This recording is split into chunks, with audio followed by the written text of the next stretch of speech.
So you mentioned that you address misunderstandings of what it means to follow Christ. What would some of those, or some of those that are most prevalent in our culture be, and including, I know you mentioned in the book, the responsibility of each disciple to make disciples, but what, along with that, what would some others be that you address?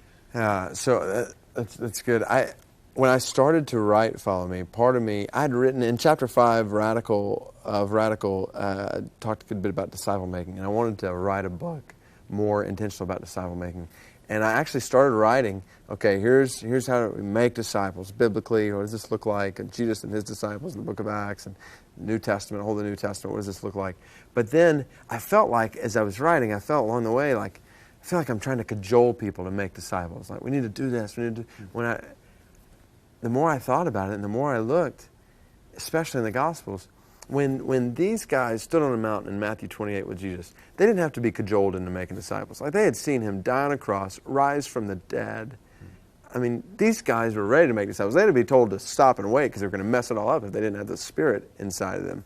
And so they were ready to go. So what did they understand about discipleship that made making disciples just make sense? And so that's where I kind of went back and said, okay, maybe we're not aggressively making disciples of Jesus because we've misunderstood what it means to be a disciple of Jesus in the first place.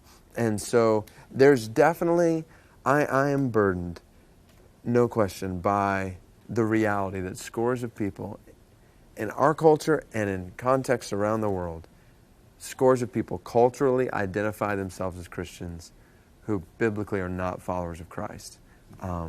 And some people say, is that possible? I think it's not just possible. I think according to Jesus, it's probable. I mean, he said at the end of his most famous sermon, many will say to me on that day, Lord, Lord, did we not do all these things in your name? Many will say to me. Many. He used the word many. And he says, I will tell them, I never knew you, away from me. So not everyone who says to me, Lord, Lord, will enter the kingdom of heaven. Only he who does the will of my Father is in heaven. So what does it mean to follow Jesus? So we need to ask that question biblically. What does it mean to follow Jesus? And so I want to ask that question. So I'm burdened there. And then I'm burdened on another level when it comes to disciple making. The spectator mentality that sometimes pervades the church, oftentimes pervades the church, that I'm just zealous to war against. The Spirit of Christ is in every single believer, has empowered every single follower of Christ to fish for men. And so you've got this great commission to go baptize, teach in all nations. We've turned it into a comfortable call to come, be baptized, and sit in one location. And so I'm burdened on that level.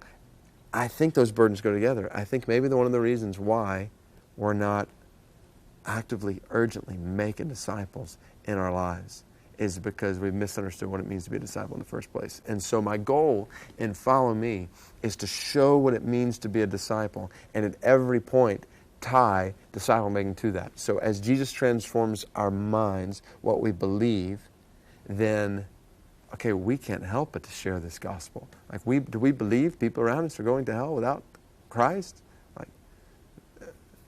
Any kind of love for people will compel us then to share the gospel with people. Do we desire that? As Jesus transforms our desires, he gives us a desire to see the gospel spread, the glory of God made known. We love the glory of God more than our own lives as disciples of Jesus. Our will is now abandoned. It's not, Lord, what is your will for my life? It's, Lord, I know your will. It's revealed in your word. How can my life best align with your will? And then relationships in the church, like we talked about some, commit yourself to the church to glorify Christ. And then our whole purpose in the world, the way that plays out here and among the nations. And so to show how as he transforms us, he compels us to make disciples. And we begin to realize that from beginning to end, New Testament Christianity, to be a disciple is to make disciples.